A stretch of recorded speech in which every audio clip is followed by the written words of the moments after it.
My name is Amaya Chalderuin for my class Low Incident Disabilities in a Diverse Society. I am sharing what I have learned about the exceptionality of visual impairment. The overview of visual impairment.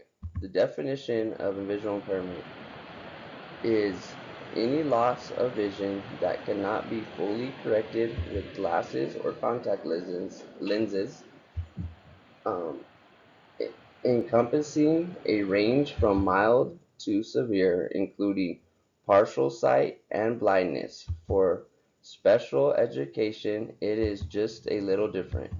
A loss of sight that, even with glasses or other devices, negatively impact a student's ability to learn and participate in school. This includes both partial sight loss and complete blindness. Visual impairment ranges from very low vision to complete blindness. I will examine the different types of visual impairment. The first type of visual impairment is low vision. This is defined as a significant reduction in vision that cannot be fully corrected with contact or glasses. Students with low vision usually need adaptations in their class materials, such as larger print or uh, magnification devices. It can be helpful to have text-to-speak programs with a device and headphones available if a lot of reading is required for the class so that their eyes do not get tired or strained. Classroom lighting may need to be modified, and or students sitting away from glaring lights. The second type of visual impairment is blindness, which refers to a complete or near total absence of any vision, even with corrective contact lenses or glasses. Students who are blind need even more extra support for learning. The student will rely on non-visual learning. This may include Braille, but will certainly include auditory materials with a device and headphones, and materials that are adapted for the student to have a touch experience. The third type of visual impairment is legal blindness, which is defined as a specific legal term used in the United States, which requires a visual acuity of 2200 or worse, with the best correction of a visual field of 20 degrees or less. This term is used only for certain legal purposes.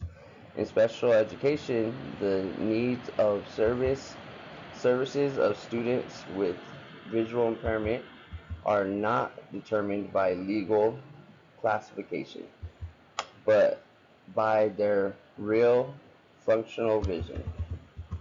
The fourth and last type of visual impairment is other, because it encompasses several impairments. Students with a visual impairment often exhibit one or more of these characteristics. Students have difficulty in accessing the following: visual information, reading, and navigating their environment. These issues can lead to challenges in learning and in social skills development. There are some strengths that students with visual impairment may have, such as enhanced audio, auditory and tactile skills. Students may also exhibit creative problem-solving skills, increased independence and self-reliance, and emotional resilience. All these strengths are ways that students can compensate for the challenges that they face. Educational considerations. As educators, it is very important that we make the curriculum accessible to all students, including our students with visual impairment. By using evidence-based practice, this involves providing individualized supports and accommodations in the general education setting. To do this, it is important to use evidence and proven strategies and to work with other professionals who serve the student to have a clear understanding of the extent of his or her visual impairment, what types of devices, accommodations, and environmental changes have worked for this student in the past, and changes that are to be implemented. It begins with the IEP, which outlines specific, measurable, and attainable goals with the accommodations and modifications needed for the student to access the general education curriculum. Instruction students should be explicit, which involves direct, clear, systematic instructions that students will understand concepts before moving to a new concept. Assistive technology can help students to overcome barriers to learning and accessing materials. The technology will vary according to students' needs. Educators teaching students with low incidence disabilities in the classroom have multiple areas to consider. Teaching students with low incidence disabilities in the classroom. LRE, least restrictive environment. By federal law, students who are visually impaired must always have access just like other students. Information about the LRE for an individual student will be in the student's IEP. We must be aware of environmental changes that need to be made to make the classroom safe and easy to access and learn to describe the physical environment in ways that is meaningful to the student. We must also consider the sort of goals, combinations, supports, and devices that are in the IEP and consult with a student TVI and OT to consider how the student's learning and physical environment can be made safe and accessible for him/her in line with IEP. Inclusion. Evidence-based practice is clear that students with low incident disabilities thrive in inclusion classrooms. So educators need to seek out ways to make this happen for visually impaired students as well. Training general education teachers and providing them with support to include low incident students with will make the classroom environment richer for all students. Lessons that are more hands-on and as accessed by different modalities help all students learn. The social aspect of socializing with people different from yourself will stretch students and make everyone more accepting. Instructional strategies. There are a number of instructional strategies that significantly support students who are visually impaired. Strategies differ depending on the extent of the visual disability. Taping lectures, especially for older students, has shown to be advantageous to all students as well as those with visual impairment. Having the same handouts but in large print helps many students. Having hands-on activities that all students can pick up and exam enriches the learning of all students. Whenever the teacher puts something on the board, speak out what is being written and says that it is being written on the board, building in time for breaks and allowing extra processing time can help a variety of learners, not just not not just the visually impaired. Uh, curriculum. Evidence-based practice has shown that the curriculum should not be changed for students with low incident disabilities, but may be modified for individual students. One thing we see across state is the idea of expand core curriculum. The core curriculum is not just reduced for the visually impaired students, but rather opened up and expanded to include a student orientation and mobility. It provides a framework for teaching a specialized set of vision related skills that a student with vision impairment needs to support them in a school and life.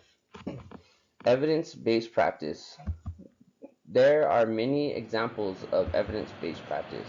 For students with visual impairment, here are some of the most widely used and successful practices. Students use visual aid, graphic organizer, and other visual supports can help students with understanding and organization. Students can be taught to monitor their own learning and behavior, which can help them to acquire independence and self-regulation. Using peer support by pairing the students with a visual disability with a non-disabled peer can support the student academically and socially.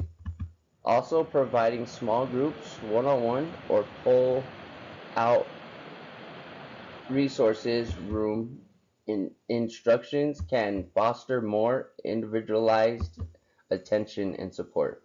In some classes, a self-contained classroom is the best support for the student. Using different assessment tools such as performance-based assessment and por portfolios and support a more complete picture of students' learning.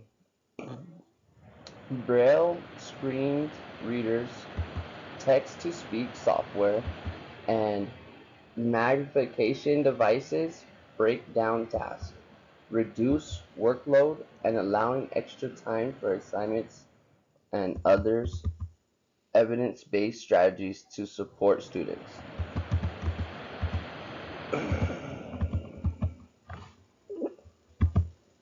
Assistive technology. There is a lot of assistive technology available for visually impaired students in special education, including screen readers, braille displays, text-to-speech software, and OCR, optical character recognition systems along with tools for reading, writing, and math. I will explain on many of the most used in the classroom. Screen readers. Screen readers are a software that reads text out loud. It works by converting the text and visual elements displayed on the computer screen into speech so that a visual impaired student can access digital content and digital content that they otherwise might not be able to see or read. This greatly benefits the student to use this software. One of one must have a device and preferably headphones for the classroom. Text-to-speech software. Text-to-speech software converts text to spoken words. These programs work by analyzing the text using lin- lin- lingis- linguistic rules for pronunciation, and then they generate the audio by using recorded human speech samples or synthetic voice models. These programs benefit the student by making it much easier for the student with visual impairment to access print materials. Optical character recognition. The OCR works by converting images of text into machine-readable edible text. This is done through a process that includes image analysis and text recognition using algorithms and also post-processing for error correction. It benefits the students by allowing the students to access scanned documents that otherwise may not be accessible to the student at all. Audio books and electronic books with talking dictionaries. This is another type of format for accessing text and has the same benefit to the student screen reader or text-to-speech software. The student is benefit as she or he can access text. Braille displays. Devices that display text in Braille, which let students to read tactilely. This is generally used with students who are profoundly blind and will not be able to read at all with their eyes, but want to read themselves. The display works by displaying text as Braille. It electronically raises and lowers pins in different combinations to form Braille characters or context. It is presented with it is beneficial to these students as they can read any context, not just context presented in Braille form. Word prediction software. Word prediction software suggests words as you type. By analyzing the letters you type, it aids in text entirely by predicting the word that you may type based on the context. Frequency and spelling attempts. This benefits the student by suggesting words, thus improving writing accuracy and speed. Talking calculator. A calculator provides auditory feedback for the student using it. This benefits the student by making it easier for the student to follow the mathematical calculations that she or he enters. Accessible math software.